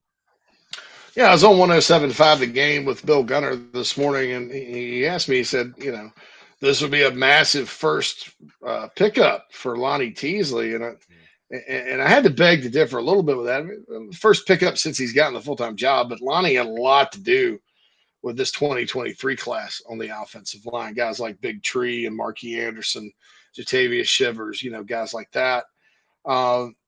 Lonnie doing really well. I thought he had a good year coaching. I think he's having a good year recruiting. But South Carolina also does so much team recruiting. Like, Shane Beamer is heavily involved with this. Dowell Loggins is involved with it. The off-field guys like Derek Moore and Taylor Edwards, they're involved with it. And Pringle, I think, and there was some concern. Gamecock Twitter gets a little nervous sometimes because I think some of our folks sit there and, follow, oh, he liked a tweet from this person. And it's almost like the guy that dates the hot girl that's maybe a little out of his league and in high school, and and say stalking her a little bit. Oh, you liked John, you like this guy Johnny B. Good's Twitter. What does this mean? Why did you retweet this guy? I think we see some of that sometimes in recruiting, not just in Carolina but all over the place. But look, you never say never. I learned my lesson a long time ago from watching a Clemson recruiting reporter say that Travian Robertson was 100% to them, and drove all the way to Laurinburg, North Carolina for the presser, and he committed to South Carolina. So, and I said at that point in my career, Chris, I'm like, I'm never going 100% ever. So there are no locks. I always say that there's no locks, but I really, really, really, really like where South Carolina stands, if that makes any sense. And it would take an 11th hour reversal change of heart. And even if that happened, Chris, I don't know that Cam Pringle's going to commit anywhere else. I think he would probably just put off his decision, if that makes any sense. Yeah, and again, it'd be a huge pickup, obviously. And I love what Shane Beamer's doing, obviously, building the program from the inside out. He understands the importance of beefing up in the trenches, both offensively and defensively. On the note of NIL, JC, I want to get your take and opinion on this Jalen Rashada situation over at Florida. Just overall thoughts. Gainesville's a mess, right? I mean, it's. I know they obviously beat the Gamecocks, which, all we can do is look back and shake our heads, I guess. But I tell you, it's tough sledding right now for Billy Napier. The whole, $13 million is guaranteed. It doesn't go through. But, what do you make of this story? I feel like stories like this are probably going to become, more frequent just because of NIL and the volatility of that. And, again, when it's the wild, wild west, crazy stuff like this can happen. So, what do you make of that story? And I guess the role it plays landscape of NIL. Man, this is to me, it was amateur hour, because what it appears to be is the people running the Gator Collective, or whatever collective it is.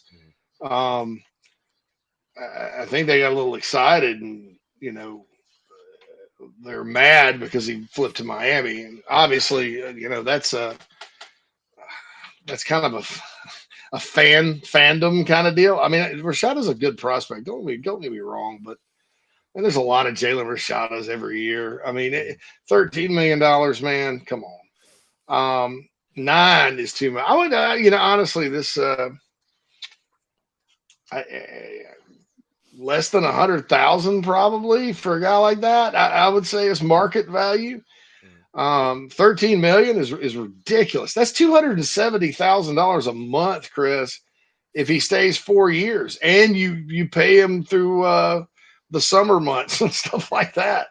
I mean, what could he possibly? I mean, he's just not worth it. And I think somebody in their collective got way ahead of themselves and was just like, well, because you read these things like, oh, well, this money's promised but never delivered. And you do hear some rumblings about that. So probably just to get him in the boat, they probably embellished a little bit, and they didn't have their finances lined up. And so then he shows up, and they're like, whoa, wait a minute. We don't have that. And then it kind of tells you a lot about the kid and his dad and his agent or whoever, that they just bolted. So to me, that means that decision was all about the money, and all that. But what Florida needs to do is get its collective under control. I mean, because that is a very undisciplined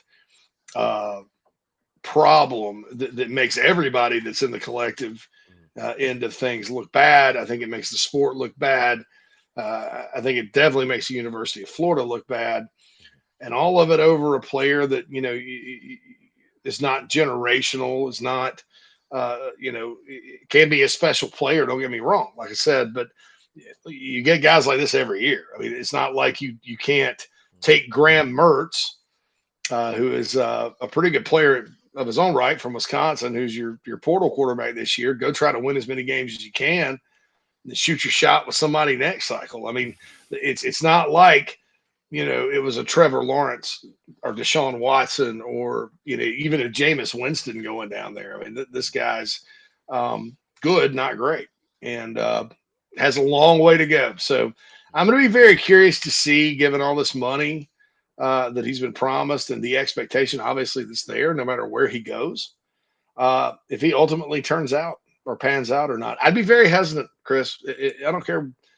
I don't care if I'm have a situation at quarterback like Carolina did in 2021 where you're starting a grad assistant. I'll be very, very careful about this guy, because it does seem to be all about the money. So, JC, appreciate you being gracious with your time, man. Last thing before I get you out of here, I got to get your thoughts on it, right? You know me, and I love the banter. I always say the beauty's in the banter, and these type of things occur, and these type of storylines, I guess you could say. It's interesting, JC, and I'm sure you noticed this when things slow down in regards to, football is behind us. Basketball is going through the season they are. There's not a ton happening like on field or anything like that. I feel like that's when like a lot of the madness takes place on social media, right? Because I feel like almost like it's like we don't have an actual on-field event to distract us long enough. And so people like have this pent-up energy, right? And they need a way to release it. And it was released late last week when the news came down of Garrett Riley being hired by the arch rival as their offensive coordinator. And I feel like, obviously the OC search, JC, I feel like a lot of us, we took a breath of fresh air and took a sigh of relief when it was over because it was just such a crazy process and, the opinions around Loggins and was he the right hire? Was he not? Then you had the press conference by Shane Beamer, right? And in classic Shane Beamer fashion, he absolutely won the presser and was very passionate and very adamant about the hiring. And you heard Loggins and, it addressed a lot of our concerns or a lot of our, things we wanted to hear about the ways they were going to improve the offense, right? I feel like they checked every box. And so that sort of settled, right? And then we had the bowl game and other things to worry about. I felt like, JC, the announcement late last week after you and I spoke, of course, this was like late Thursday. The announcement of Garrett Riley's hiring, I just felt like it reopened the scab of like all of the insecurities fans had around the Dowell Loggins hire that they had suppressed, right? Because of time, because of the comments from Beamer, from Loggins. What did you make of? Because I know you saw it all on social media. What?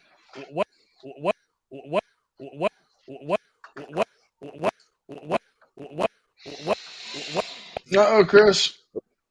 Of course, we got the.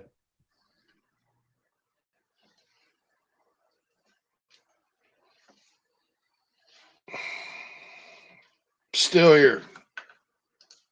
I'm not leaving.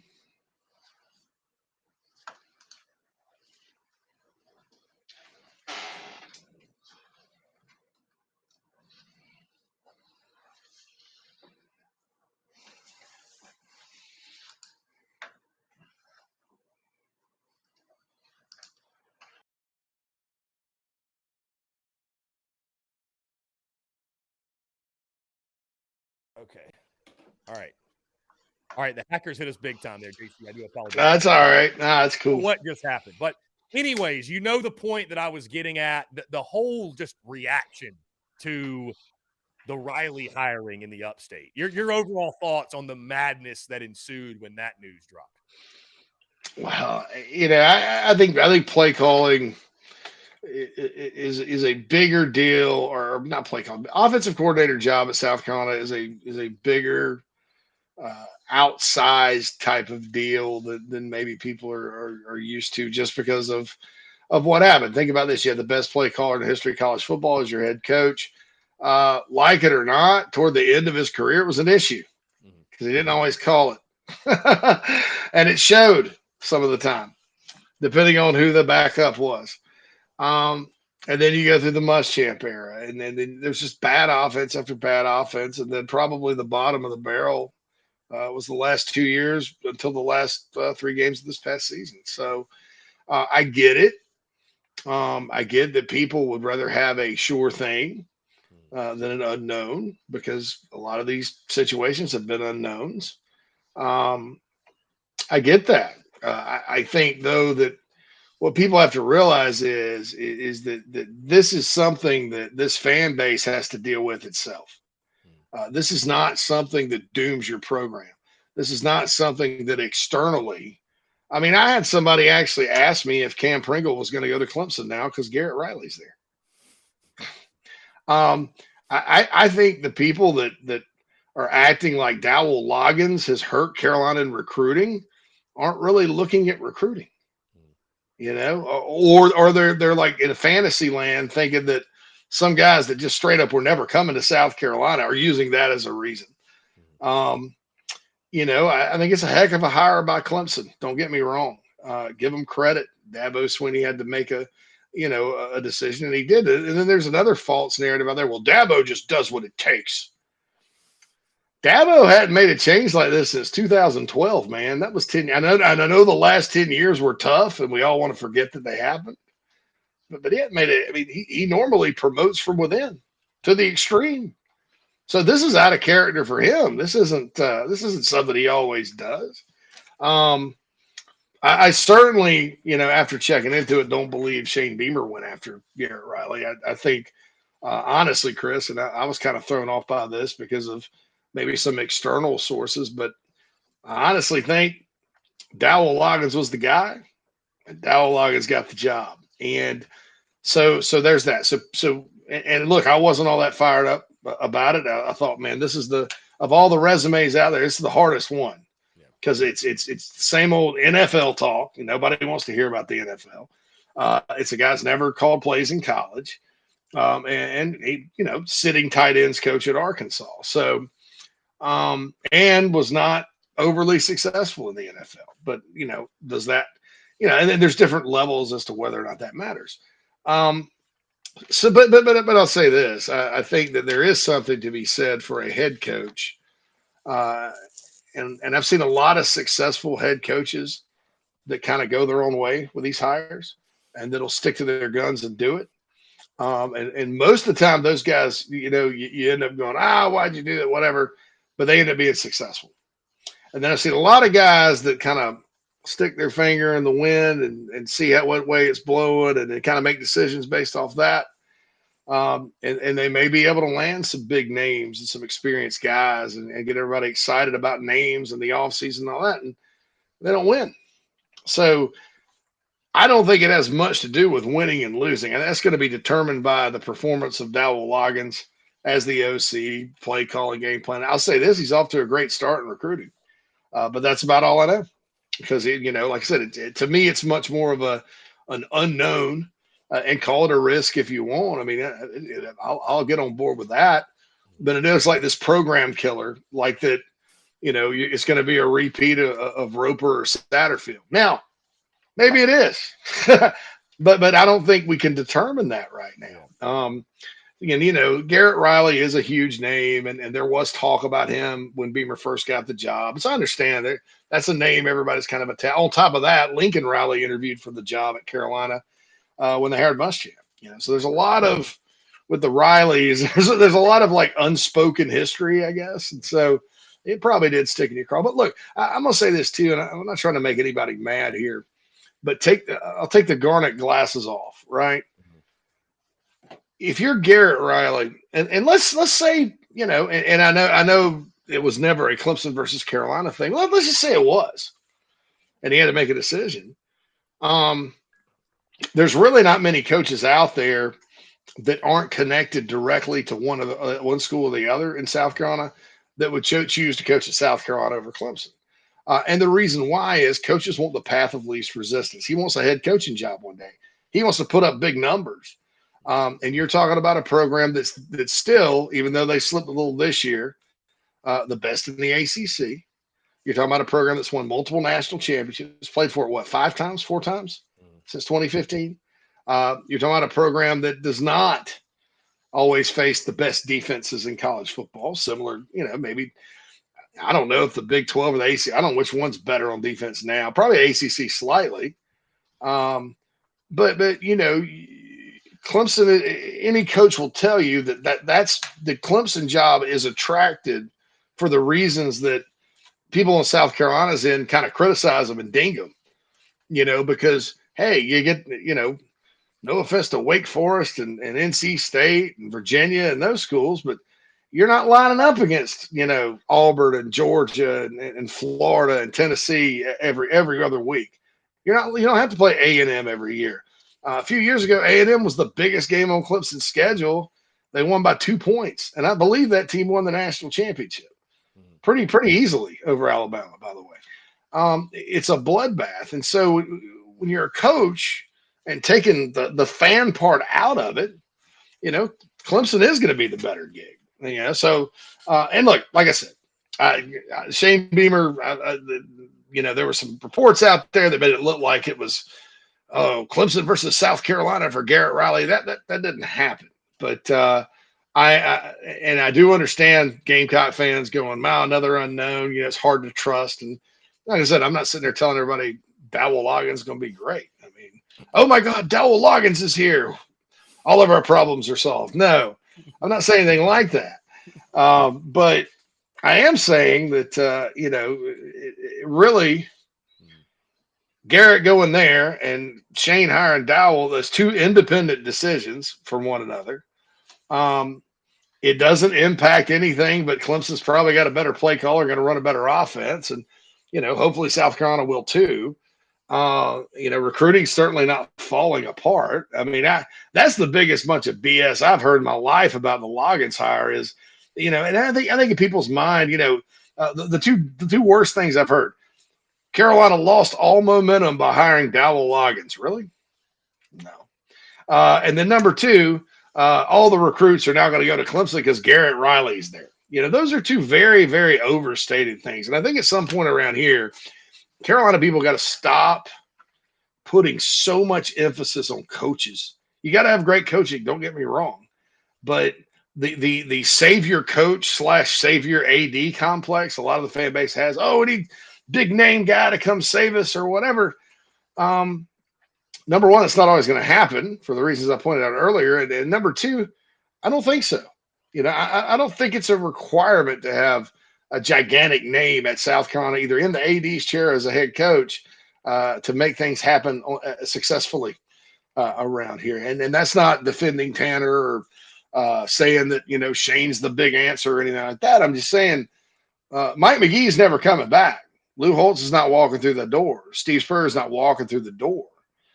You saw what happened with Sean Miller in the basketball search. Just basically got ATM'd. But the good news is that you don't need a big name. You need a good coach, and you need the right fit, and you need the people that make the right decisions to allow you to win. So that's what I thought about that. I thought it was, I guess, irrelevant would be the word. Was really shocked at some of the fans' reaction. I understand that, but let's not sit here and act like because you don't like the Dowell Loggins hire, or you got questions about it, that everything about the program is going to go to crap. I mean, to me, that's just amazingly short-sighted. And, I would encourage people that feel that way to get out of your feelings, because your feelings don't matter in the grand scheme of things. And I can say something a little more vulgar, but I won't.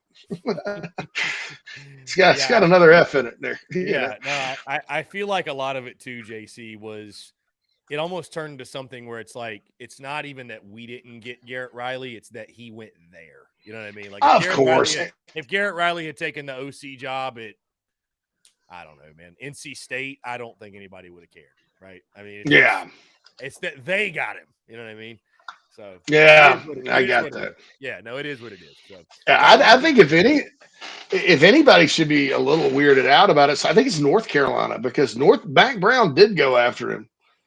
And, that could have been one of those things where, South Carolina people are sitting there thinking, oh, this is about us, and it's not about you at all. It's about maybe an ACC right, maybe him trying to beat UNC to the punch for him or something. So who knows? Riley and Drake May could have been a scary combo, but yeah. Yes, very scary, very scary. So JC Sherwood of Inside the Gamecocks, the Big Spur. JC, always a pleasure, my friend. And hey, before you know it, we're going to start talking baseball, my guy. So you might want to hit up your Whittle and brush up on some yard cocks.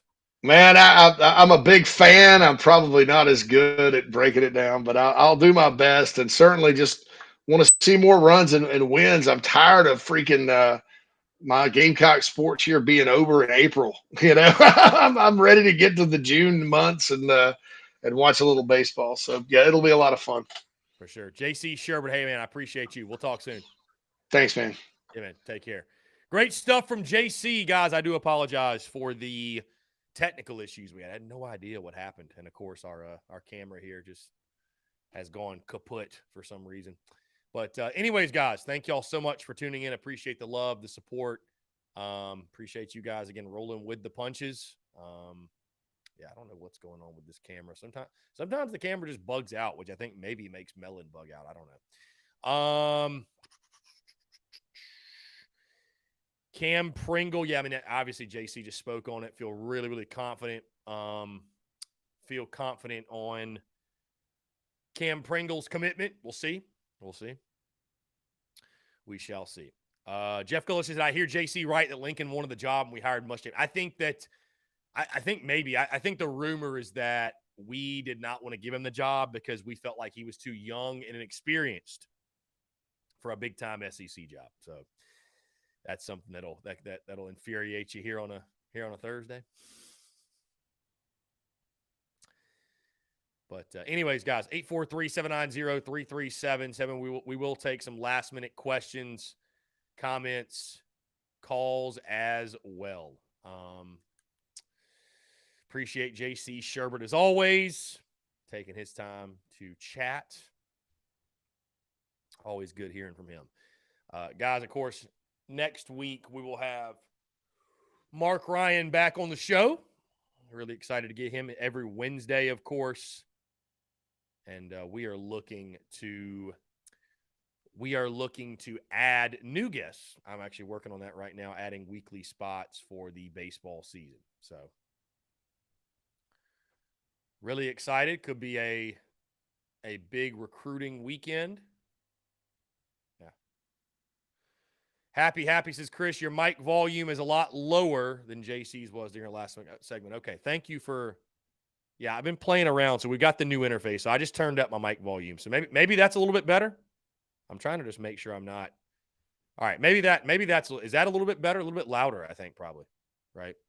So we have this new interface. I don't want to be the sound blasting or anything because I think with my old interface I was doing that. So I think now we're good. Is that better? I believe that should be a little bit better. Yeah, a little bit better. Turn it up even a little bit more. A little bit more, because I speak pretty loudly, so I don't want the mic to be blasting, obviously, but I think we're good now. Yeah, I think we're good now. Yep, I think that's actually perfect. So there we go. Okay, somehow they got turned down. I had it set correctly before, but sometimes those buttons could get pushed around, whatever. So, anyways, appreciate y'all. Hey, I depend on you guys' feedback, so I appreciate that. I depend on you guys' feedback. Guys, we will be live, of course, tomorrow. Podcast dropped this morning. Episode 752. Episode 752. That's even louder. Is that better? That's even louder. Episode 752 dropped this morning. Talking Yardcocks, relievers. Also, a little bit of basketball as well. We're 29 days away from first pitch, 29 days away from opening day. Again, be sure to go check out the Yardcocks collection, tsus.store. That's tsus.store. We got everything from Yardcocks baseball, the Oot Oot collection. Also, I re-released the Win Anyway merch, which I absolutely love. Very simple, to the point, but you guys know that's how I rock when it comes to merch. Also, the Road to Omaha runs through Columbia. We got that as well. I'm also going to redo the Rowdy Rooster line. And also, of course, we got our Beamer Rattler 2023 merch over at tsus.store. Be sure to go check it out. Again, guys, we're live tomorrow noon to 2. And I will update you on everything else. We got some big things happening behind the scenes. And as always, really appreciate you guys' love and support. All right, we've hit 2 o'clock. Appreciate y'all. Have a great rest of your Thursday, and we will talk to you all